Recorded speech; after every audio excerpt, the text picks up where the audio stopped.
Hi friends, ఎలా ఉన్నారండి అందరూ? మేము చాలా బాగున్నాం. మీరందరూ బాగున్నారు అని అనుకుంటున్నానండి. ఈ శ్రావణ మాసంలో శ్రావణ మంగళవారాల నోము కూడా నోచుకుంటారు కదండి. ఆ ఉద్యాపనము ఒకసారి చెప్పుకుందామండి. ఈ శ్రావణ మంగళవారాల నోము 5 సంవత్సరాలు నోచిన తరువాత ఉద్యాపనము చేయవలెను.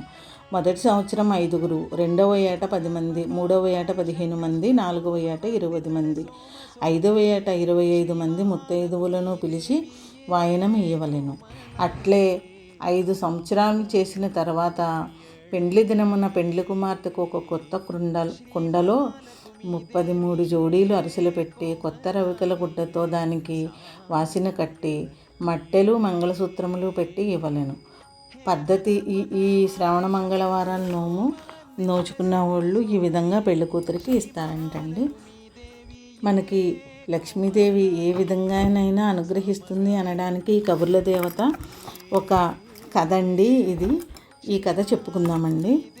ఒక ఊళ్ళో కామయ్య అనే వాగుడికాయ ఉండేవాడండి. వాడు వాగడం తప్పితే మరొక పని చేసేవాడు కాదు.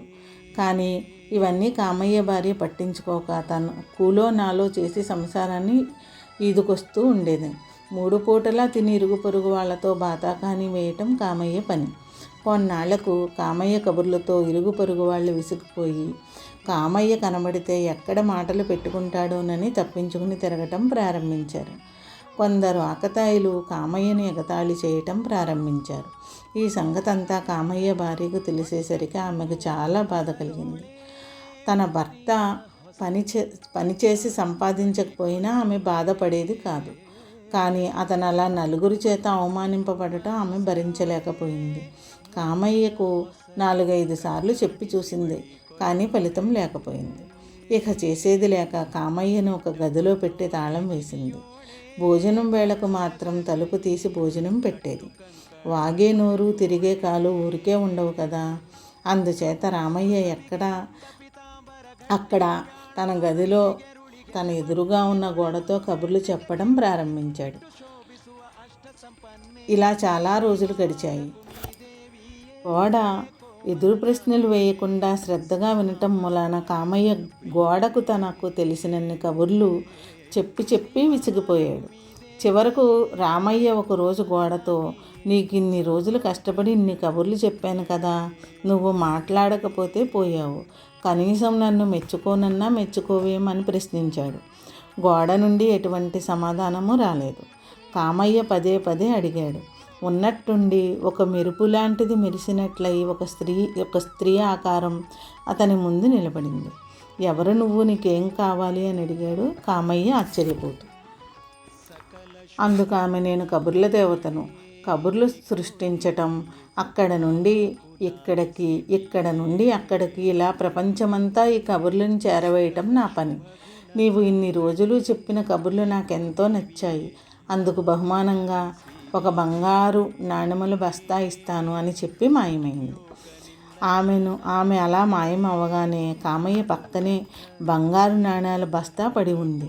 కామయ్య ఆశ్చర్యం అంతా ఇంత కాదు. తలుపు తట్టి భార్యను పిలిచి అంతా చెప్పి నాణెముల బస్తాను భార్యకు చూపించాడు. భర్త ప్రయోజకుడైనందుకు ఆమె చాలా సంతోషించింది. అప్పటి నుండి కామయ్య సంసారం హాయిగా గడుస్తుంది.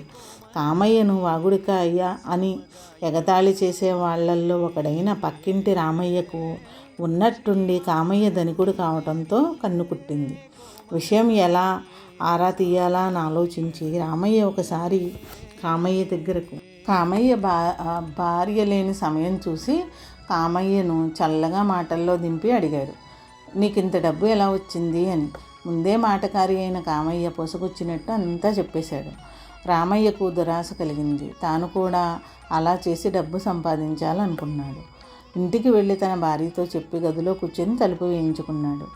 ఎదురుగా ఉన్న గోడతో కబుర్లు చెప్పటం ప్రారంభించాడు. రామయ్య కష్టజీవి, అందువల్ల మాటల్లో నేర్పరితనం లేదు. అతను చెప్పిన వాటిలో చాలా వరకు చెత్త కబుర్లు. కొన్ని రోజులకు కామయ్యలాగే రామయ్య కూడా విసిగిపోయి గోడను పలకరించాడు. రామయ్య ఎదుట కబుర్ల దేవత ప్రత్యక్షమైంది. ఆమె కళ్ళు కోపంతో ఎర్రబారి ఉన్నాయి. రామయ్య దురాశతో, నీవు కబుర్లు చెప్పబోయి చెత్త కబుర్లు చెప్పి నాకు తలనొప్పి తెప్పించావు. ఇలా నిన్ను వదిలేస్తే ఎంతమందికి తలనొప్పి తెప్పిస్తావో, అందుకని నిన్ను మగవాడుగా చేస్తాను అంది. రామయ్యకు ఏడుపు ముంచుకొచ్చింది. తన దురాశకు తగిన ఫలితం లభించిందని బాధపడి ఆమె కాళ్ళ మీద పడి ఇంకెప్పుడు ఇలాంటి పని చేయనని లెంపలు వేసుకున్నాడు. కబుర్ల దేవత అతన్ని క్షమించి మాయమైంది. ఇలా ఈ శ్రావణ మాసం అమ్మవారి కథ చెప్పుకోవడం చాలా ఆనందంగా ఉందండి. ఈ కథ మీకు ఎలా అనిపించిందో కామెంట్ సెక్షన్లో కామెంట్ చేయండి. ఇలాంటి మంచి కథల కోసం మా గీతాంజలి ఛానల్ని సబ్స్క్రైబ్ చేసుకోండి. మీ ఫ్రెండ్స్కి, ఫ్యామిలీ మెంబర్స్కి షేర్ చేయండి.